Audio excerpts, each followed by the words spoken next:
Episode number 93 of the Wholesome Fertility Podcast.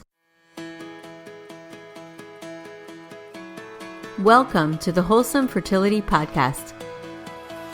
I'm Michelle, a fertility acupuncturist here to provide you with resources on how to create a wholesome approach to your fertility journey.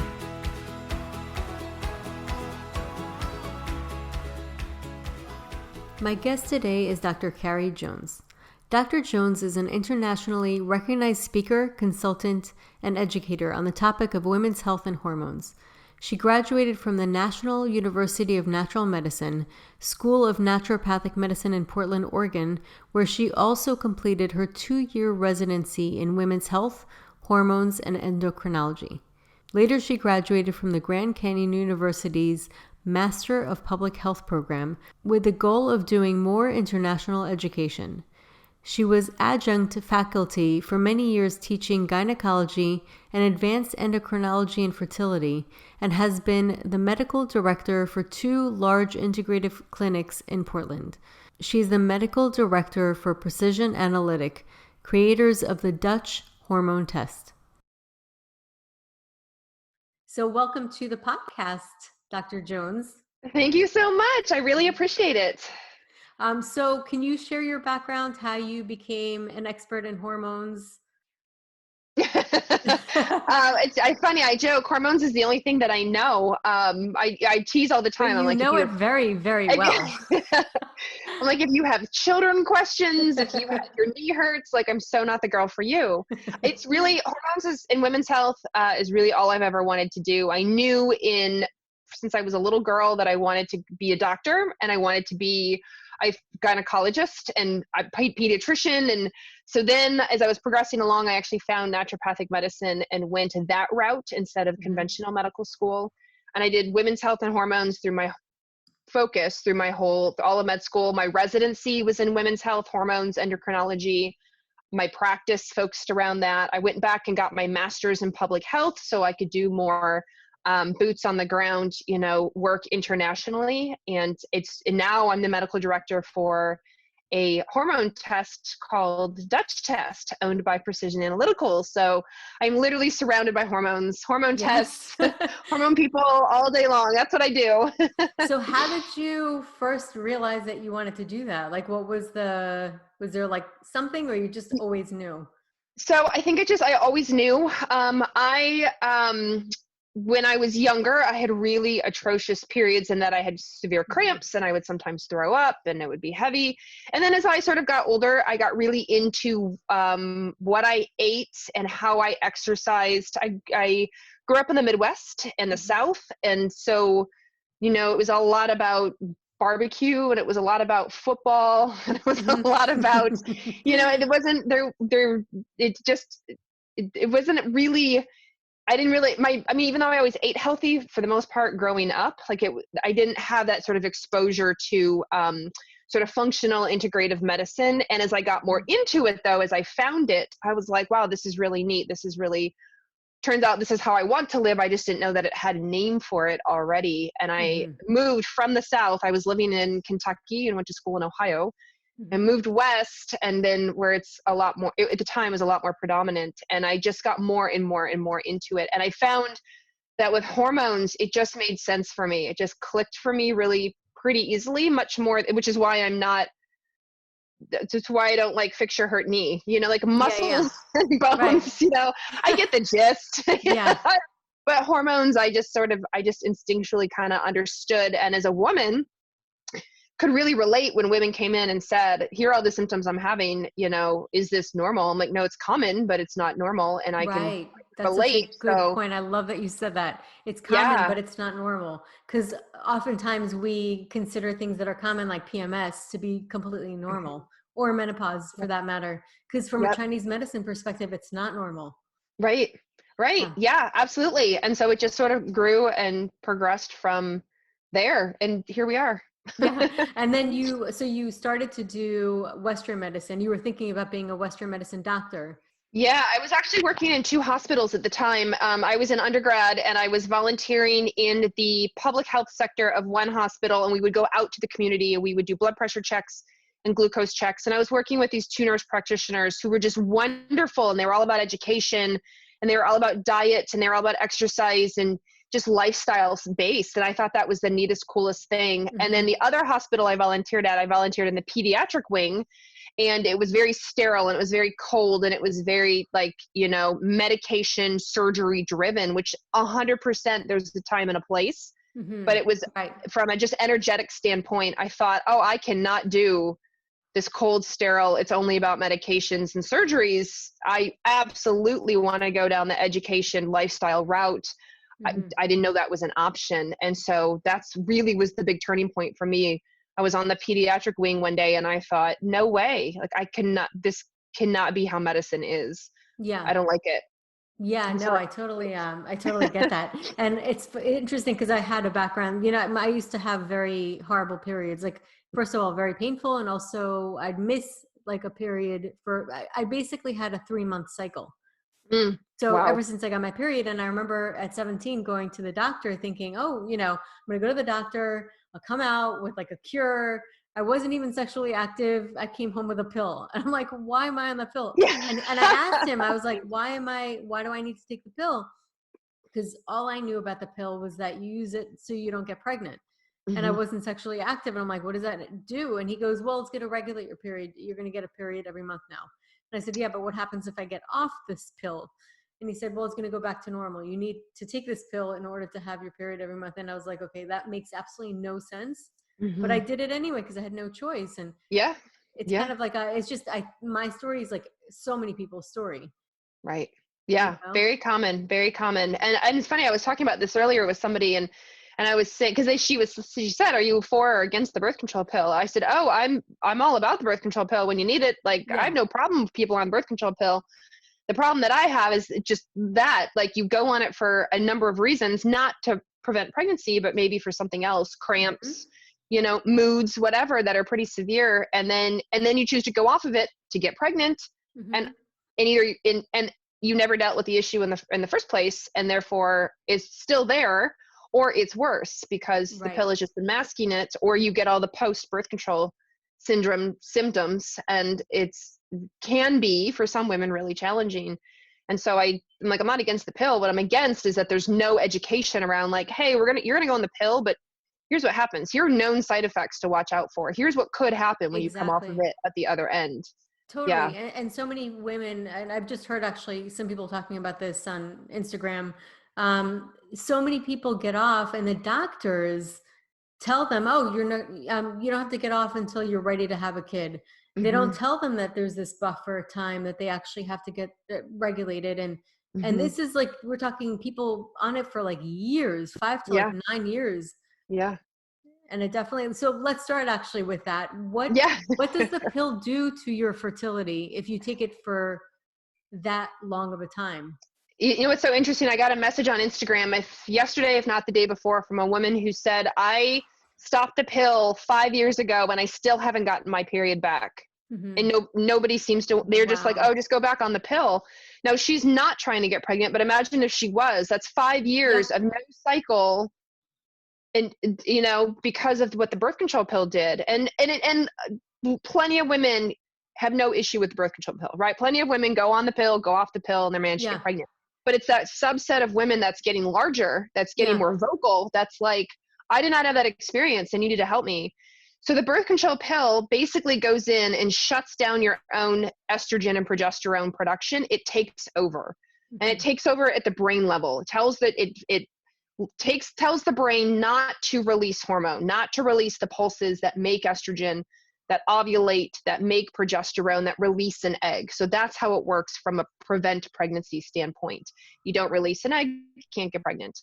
But by not having your own hormones, and because it takes over for your hormones, the longer you're on it, the longer that pulse system shuts down. So let's say you've been on it, let's say you go on it at 18, right? And you stay on it for 10 years, and then at 28, you decide to get pregnant. So 10 years on the birth control pill, they have shown can greatly increase something called sex hormone binding globulin. It's a binding globulin that binds up your testosterone, and it can permanently increase that binding globulin, which means it can permanently, partially or fully kind of decrease your testosterone as a woman.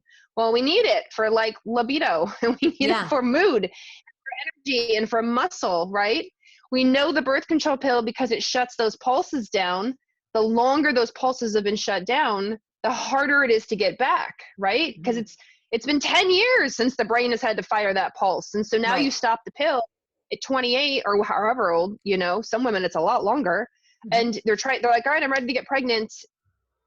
And there's no pulse. Nothing happens, because the brain's like, I've been shut down for 10 years, that pulse section. And so it can be a real challenge. And I've read that like the birth control pill, the longer you're on it, can actually shrink your ovaries. It can really affect the size of your ovaries and cause issues when you're trying to get pregnant. And I hear this anecdotally from women all the time who say, you know, I was on the pill, I went off the pill, and it took 6 months, it took a year, it took 8 months to get my first period back. It was kind of a mess. And they were trying to get pregnant. You know, like you're like, oh, go off the pill in June, get pregnant in July. Fantastic. It's like, ooh, maybe not. Maybe June of next year. You know? Yeah, it is. So it's scary. And it's scary that they don't get educated about it, you know? And especially because now doctors, the conventional field is like, well, just get IVF, obviously, you know, like, oh, you haven't had your period because of the birth control pill? Like, girl, no problem. We'll just run you through $20,000-$30,000 for IVF, and it will be fine, but we'll get you pregnant. It's like, hold on, you know, like I'm so glad we have IVF, but a lot of women can't go that route. A lot of women can't afford that route. A lot of women, like, that's not the route they want to go down. They want to like sort of do it the old fashioned way, at least see if they can. And so that's where it becomes really frustrating as well. So besides seeing a lower testosterone, because you see this all the time, what else do you see for women that have been on the birth control pill for a long time, besides the shrinking of the ovaries, like as far as the Dutch test goes, and what you actually see as far as the hormone imbalance? So yeah, it can actually, well, we'll see low estrogen and low progesterone, especially if they haven't gotten the cycle back, their pulses back.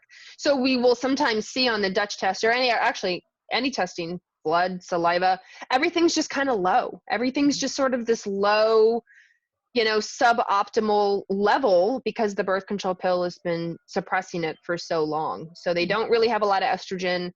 They had synthetic estrogen in the pill, but then the longer they're off the pill, but still not making their own estrogen, you get into problems with that as well. They had synthetic progesterone on the pill. It's called progestin. But the longer they're off of it, not making their own progesterone, that can cause its own problems as well. So we have this low-grade hormonal production that's now causing its own set of issues, whether it be mood, or, you know, skin, or, you know, weight, or GI symptoms, fertility. Like, it can actually bone, you know, the longer a woman doesn't make a lot of estrogen, the more at risk for osteoporosis she is. I mean, it just, there's a lot that goes into it, and it's really unfair. Yeah, absolutely. And actually, I guess we'll talk about, there's a couple of different things I wanted to talk about, but we'll say this. I love the Dutch test. It's so cool. Like, I'm discovering it now for my patients, and I think it's amazing. Just so people who have never heard about it, can you just go over what the Dutch test is? Yeah, absolutely. So it's, well, thankfully it's an acronym. It's not a test for Dutch heritage, which we do get asked. So it's dried urine test for comprehensive hormones. Dutch is what it is. And basically it's an at-home test you do. Super simple. You urinate on these pieces of filter paper first thing in the morning, couple hours later, around dinner, before bed, and if you wake up in the middle of the night. So 4, maybe 5 pieces of filter paper that you'll urinate on. You will let them dry and then mail them back to the lab. And we do the rhythm all through the day, because I want to see your cortisol pattern. But then I also want to get a weighted average of your estrogen, of your progesterone, of your testosterone, of your DHEA. Because it's urine and not blood, it's really nice that I can now also see your, what we call pathways. So you make estrogen, where does it go? So now I can see like your estrogen going through phase 1 and phase 2 detoxification. Mm-hmm. You make testosterone, where does it go? I can tell if it's going down the pathway that's more prone to hair loss or cystic acne or hair growth in places we don't want. I can look at things like your melatonin. I can look at some other nutritional markers. There's a B6 marker, B12 marker. And so it's kind of this, it lives up to its name. It's a very comprehensive test that you just do at home. You just collect at home. Yeah, and also what's unique to it is, like you said, seeing where the hormones go and how they metabolize. And can you talk about the importance of really understanding that, not just seeing the levels, but how they metabolize and what they do? For sure. Especially, let's start with testosterone, because that's always an interesting one. So women will say, I'm losing hair, or I have PCOS, or I have cystic acne on my jawline. Like, I'm angry and irritated all the time. What's going on? So you can get a blood draw and you can check for testosterone, but let's pretend it's completely normal. Now what? What's causing your acne? What's causing your hair loss? What's causing your anger and irritation?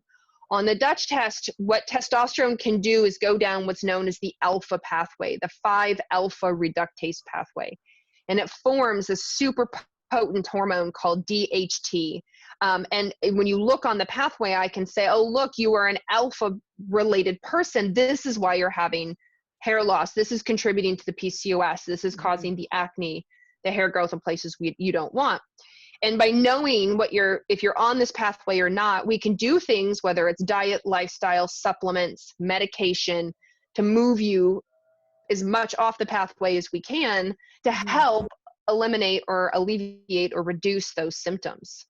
So people can have like not necessarily a huge amount of testosterone, but because they don't metabolize it well, it goes a certain pathway. So it's not necessarily that they're making a lot of testosterone, it's that they're not eliminating it correctly. It's the way they're going down that potent DHT pathway, that alpha pathway, is what we call it. Now you can absolutely have high levels of testosterone. We see that too. Women can have excessive testosterone and they have excessive symptoms. But I see a lot of women who go, I had my blood tested. I have all the symptoms of high testosterone. I look very PCOS, but my blood levels are normal. And then we'll do a Dutch test and I'll go, oh, but it doesn't matter. What you're making is going down this angry, irritated, acne forming pathway. Right. And that's the problem. It's this pathway that's the problem.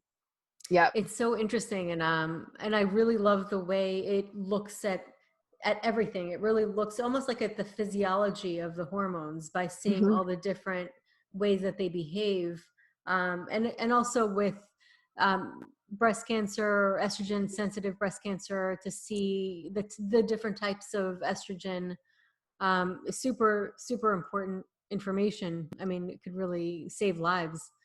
I mean, and even just like estrogen dominance, right? Like women who are like, my breasts get tender and full, my periods are like really heavy, I get clots, I have fibroids, endometriosis. So your estrogen could be high, or what could happen, just like with testosterone, it's going down the wrong pathway, just like what you said. So with estrogen detox, there's 3 phases. Dutch looks at 2 of the phases. In the first phase, one of your pathways we call the proliferative pathway. It's known as 16-hydroxy. Right. So if you favor that pathway, you're more likely to get the full tender breasts, the heavy periods, the clots, what have you. It's rather estrogenic. There's another pathway that's known as the 4 pathway, and the 4 pathway is more carcinogenic, more at risk for maybe DNA damage, therefore cancer. So we don't want you on that pathway. We can never make that pathway 0, but we can try to divert you as much as possible. And then the last pathway in that section is called the 2 pathway, 2-hydroxy. And the 2 pathway is less carcinogenic. It's not no carcinogenic. It does have some risk, but it's less carcinogenic. And then what the great thing is that all of that whole pathway continues on and goes through phase 2. And that's where they all get neutralized.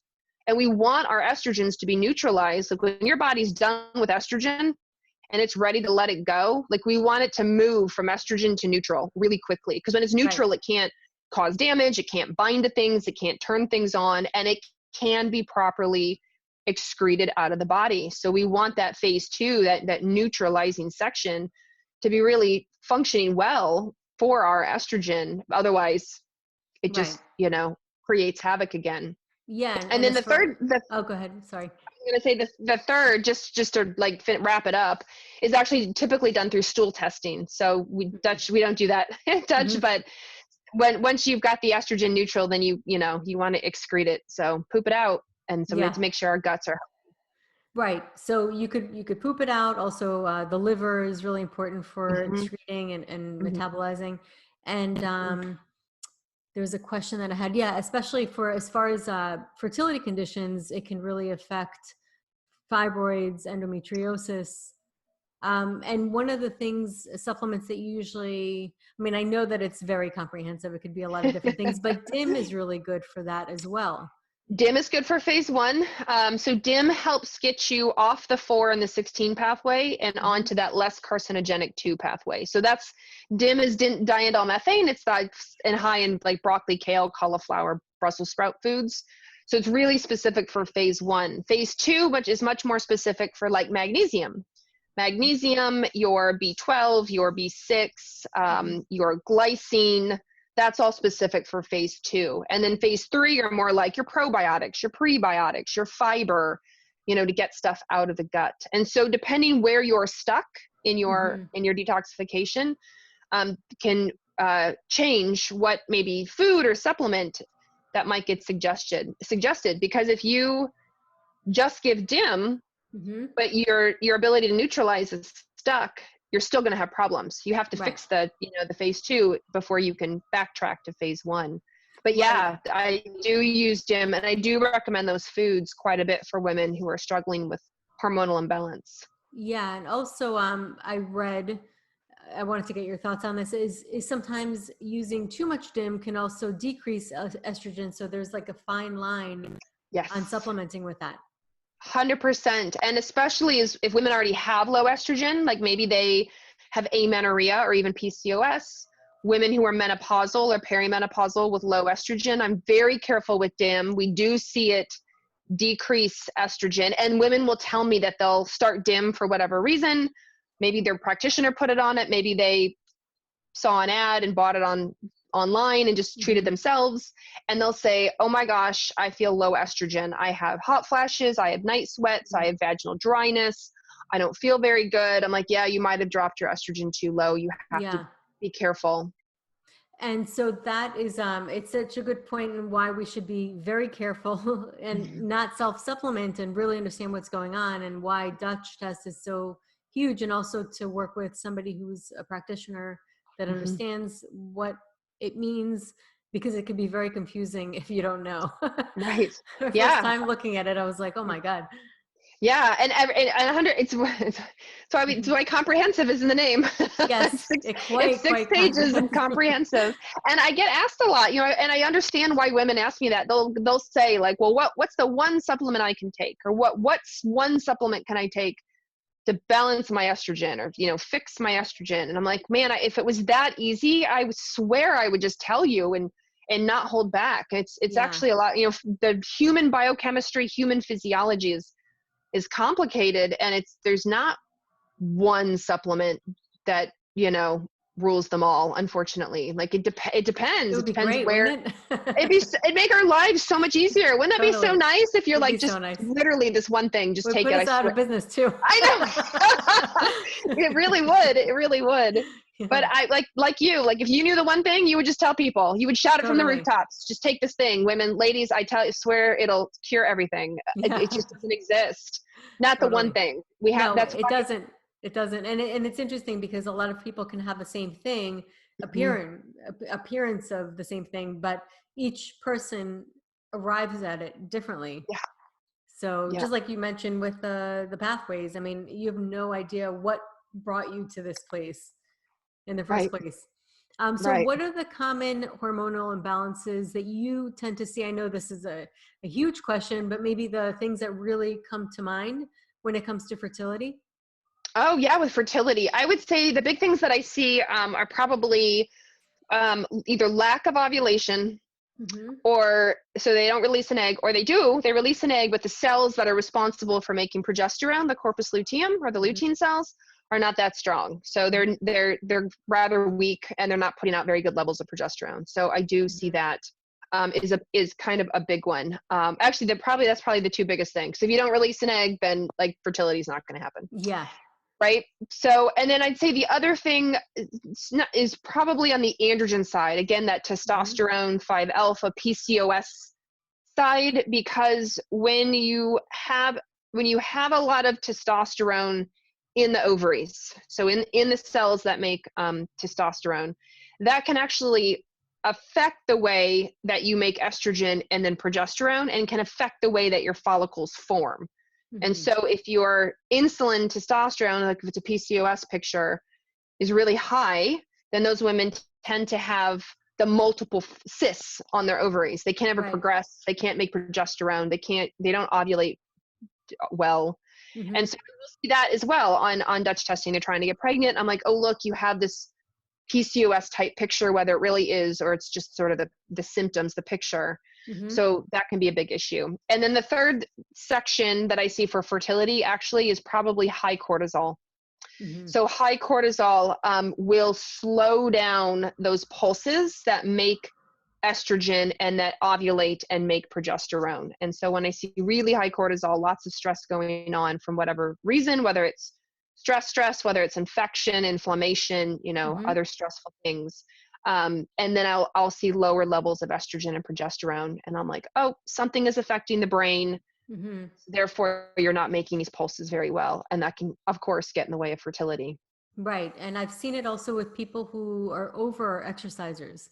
Yes. Yes. Yeah. There's a lot of cortisol and then their body doesn't metabolize it. Well, that could also be thyroid, right? It can. Yep.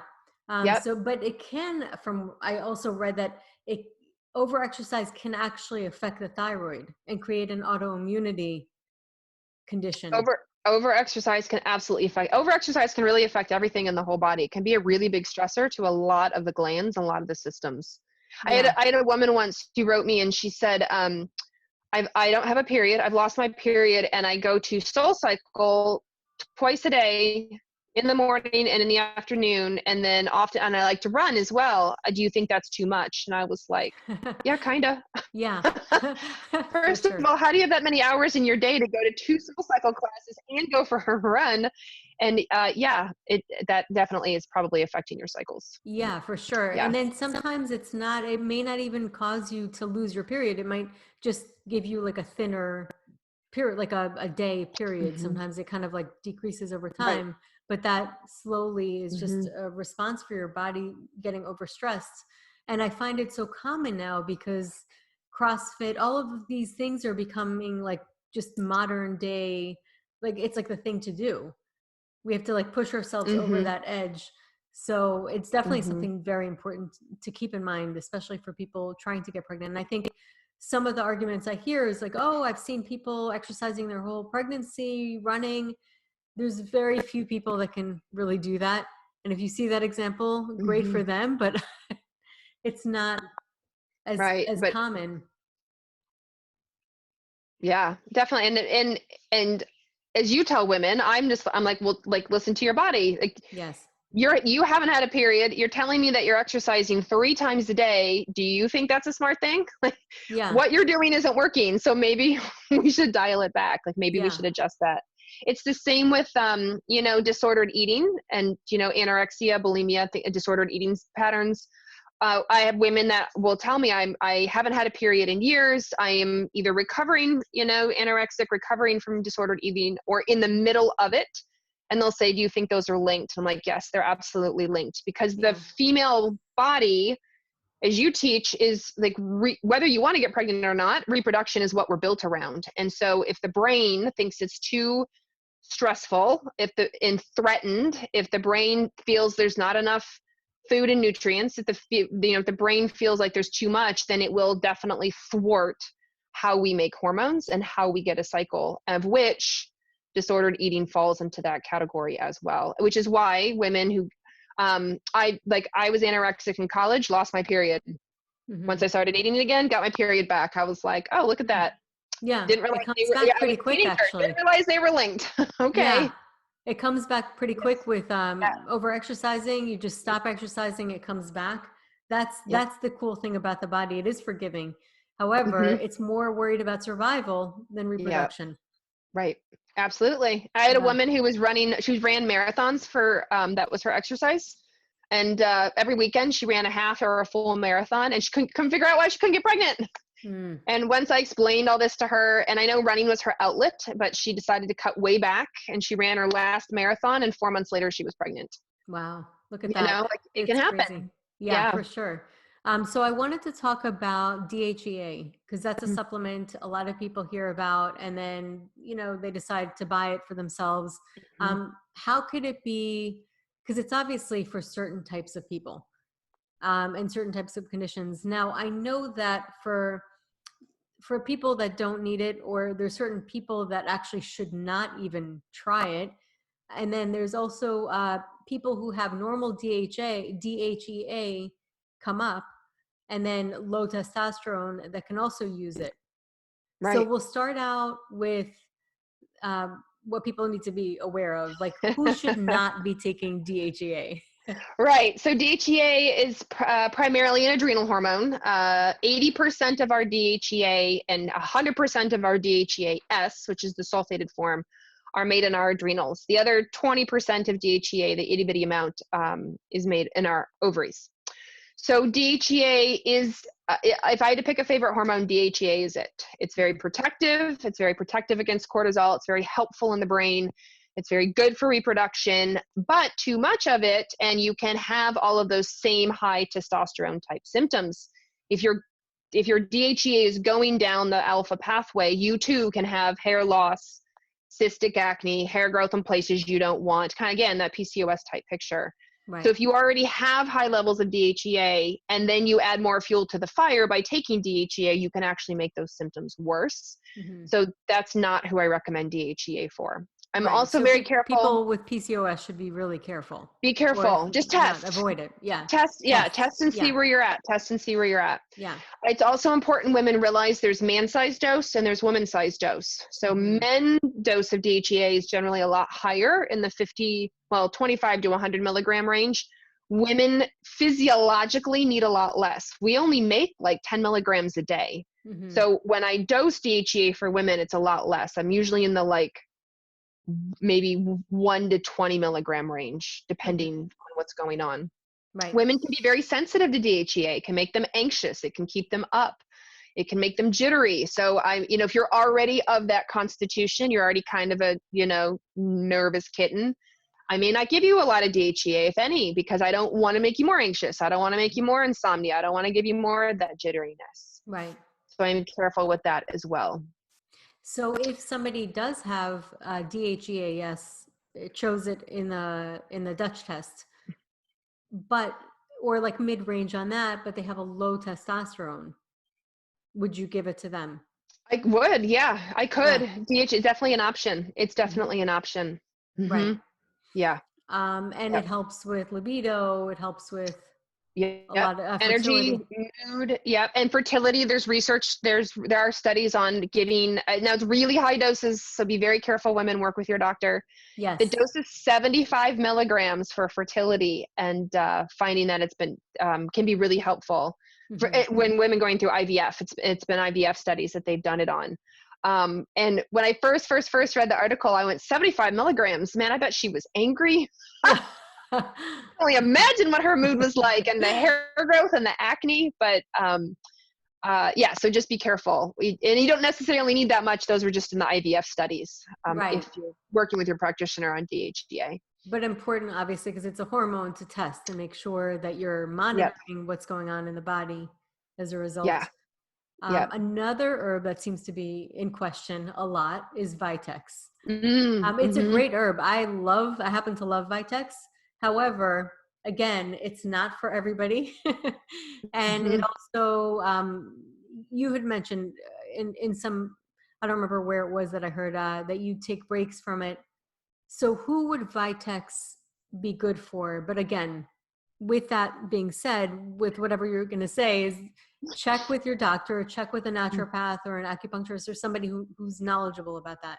Absolutely. So Vitex, which is known as chaste tree, I call it an ovarian adaptogen. So I find it's really helpful for all things low progesterone, especially. So they're not ovulating well, getting that signal back between the brain and the ovaries.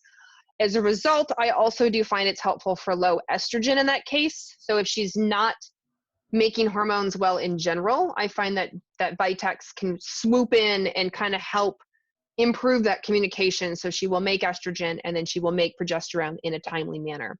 Mm-hmm. With Vitex, though, there's a lot of controversy around those women who have PCOS, because with the thought around Vitex is that it increases the pulse known as LH, luteinizing hormone, and those with PCOS already tend to have high levels of LH and to be careful. Right. I have been using Vitex, let's see here, a long time, 17 years since I've started, so let's see here, 2013. So, no, 2003, not 13, 2003. Oh, wow. So a long time. And so I have found in my practice, I absolutely try it with my PCOS women, and I just let them know, look, there's controversy around Vitex. Some of my patients swear by it. It helped them immediately. Their cycles came back. They started ovulating. Other women didn't like it. And I don't know what camp you're going to fall into, because there's different forms of PCOS. There's different responses to Vitex, right? So if you try it and you don't like it, let me know and we'll switch to something else. And I would say it's about 50-50. 50% of my PCOS women swore by it. By the third month, they felt a difference. Their periods came back. Other women were like, I didn't really notice anything, or I don't feel well with it. Can I switch to something else? Yeah. And also, it takes a couple of months to actually regulate. And sometimes it can make your period irregular before it becomes regular. So it scares a lot of people. Yeah. They'll panic because they're like, my period came a week earlier. My period came a week late. I'm like, it's just regulating. I tell women, I don't know what you tell them, but I tell them, give them at least 3 months. It needs at least 3 cycles to kick in. Yeah, really. Totally. 3 months for everything, at least. Yeah. 3 months is like the golden number, right? Right? Yeah, for sure. For sure. Yeah, so it definitely is. I happen to love Vitex, but the same thing, it takes time. It's not something that happens overnight. It is an herb, and herbs are just not quick fixes. They work with the cycle of nature. Yeah, no, very true. So as far as, actually, I was thinking, if you get off the pill, Vitex is probably a great thing to kickstart your period naturally. That could be a really helpful one. Yeah, that can be a really helpful one. And you'll see it a lot in after birth control, sort of help and support. What are some things you can do and take? Like a multivitamin and B vitamins. We didn't mention this, but the birth control pill really depletes vitamins, B vitamins in particular. And so I wish prescribing doctors and pharmacists would let women know, like, hey, you're going on the birth control pill, you should probably take a B vitamin because it's going to deplete them all. They should do, and that can be when you go off of it. These doctors. I know. Although I was in my pharmacy the other day, and I heard the pharmacist telling a woman who was going on the pill, like, you should probably start a B complex. I was so proud of my pharmacist. Oh, that's great. For saying that, right? But how helpful for women to get their B vitamins, keep them strong, especially when they choose to go off the pill. Without a doubt. But yes, Vitex can be a really helpful one when you're getting off the pill, and just for fertility in general. Awesome. Yep. And then just wanted to get your thoughts on prescription prenatals. I get people coming in with prescription prenatals all the time, and it makes me crazy. I personally think they're horrible. It's like prescription fish oil. I'm always like, gosh, we have such amazing over the counter or brands that you and I use that have really, really high quality prenatals. I don't necessarily think you need a prescription. And the ones that I've seen, I agree with you. I'm with you on this one. They're very synthetic. Sorry, the connection is unstable. I'll give it a second to go back. They're very synthetic, and the reason I thought about it is because you mentioned B vitamins. I think about folate.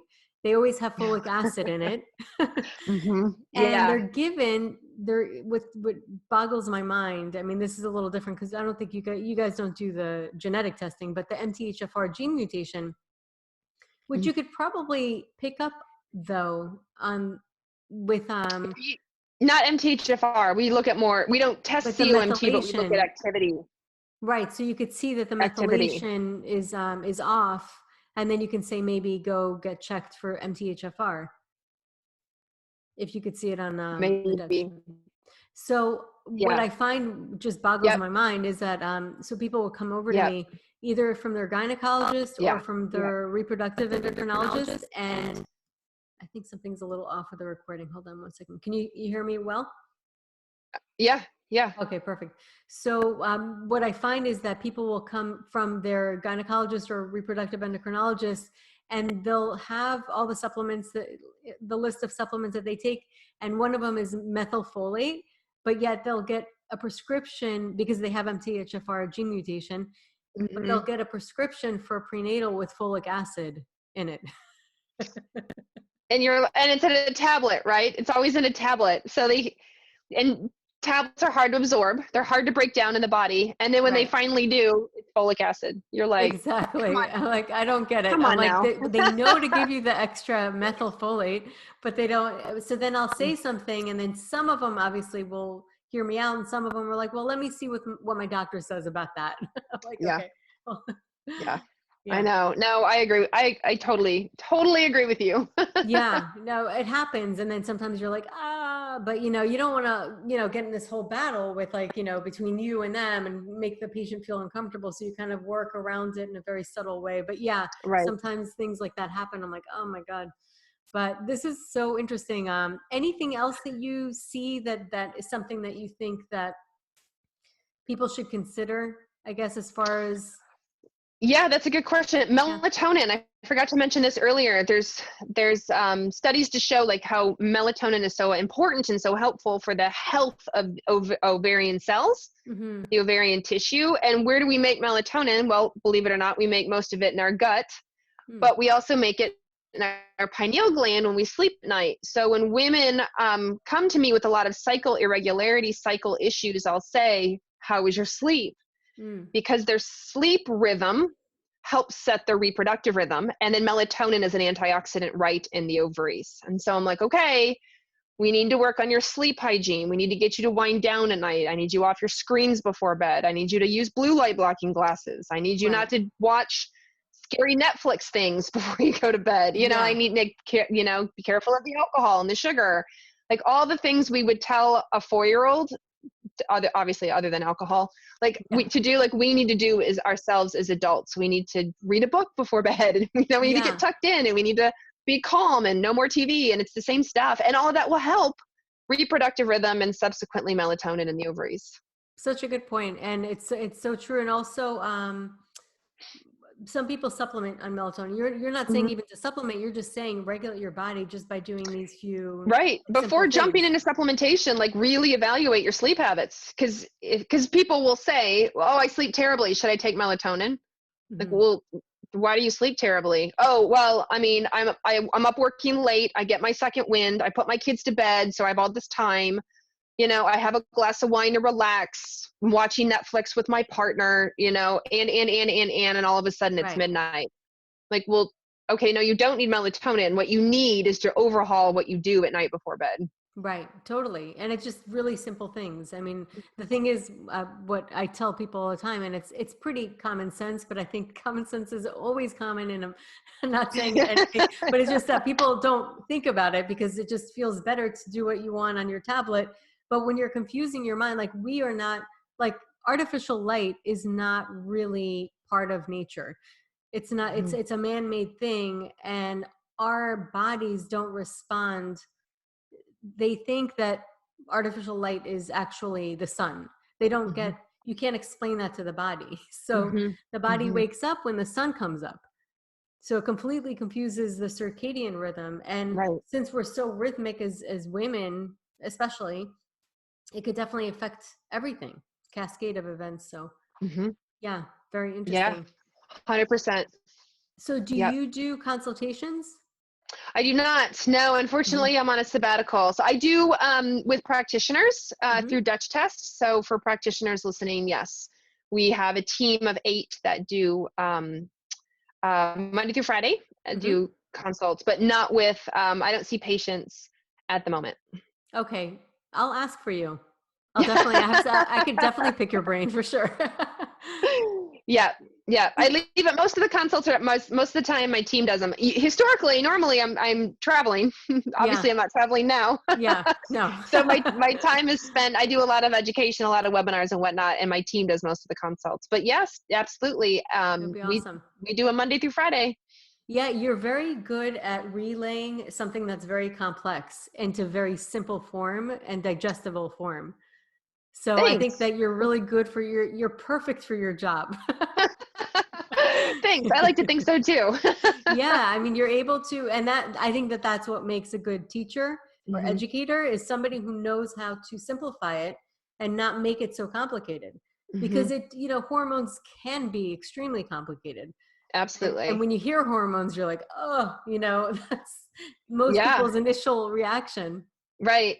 Exactly. In fact, not long ago, maybe a year ago, my mom, who's my biggest fan, my mom said to me, I love listening to you lecture. I love listening to your webinars and stuff. She goes, but I don't have any idea what you're talking about. I don't even know what a hormone is. And I was like, I failed. I have failed. My mom has no idea what a That's so hormone funny.